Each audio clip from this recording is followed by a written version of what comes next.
అందరికీ ప్రజల ఈస్టర్ శుభాకాంక్షలు. యోహాను సువార్త 20వ అధ్యాయం 11 నుంచి 18 వచనాలు.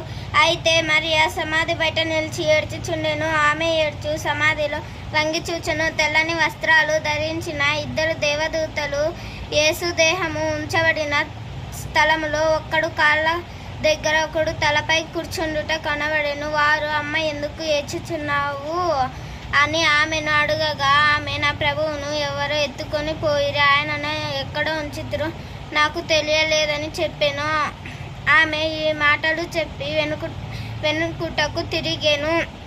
యేసు నిలిచి ఉండుట చూచెను గాని ఆయనే యేసు అని గుర్తుపట్టలేదు. యేసు, అమ్మ, ఎందుకు ఏడ్చుచున్నావు, ఎవరిని వెతుకుచున్నావని ఆమెను అడుగగా, ఆమె ఆయన తోటమాలి అనుకుని, అయ్యా, నీవు ఆయనను మోసుకొని పోయిన ఎడల ఆయనను ఎక్కడ ఉంచితిరో నాతో చెప్పు, నేను ఆయనను ఎత్తుకొని పోదునని ఆయనతో చెప్పెను.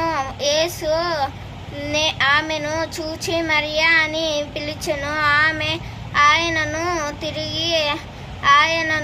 హెబ్రీ భాషలో రబ్బాయి అని పిలిచెను. ఆ మాటకు బోధకుడా అని అర్థము.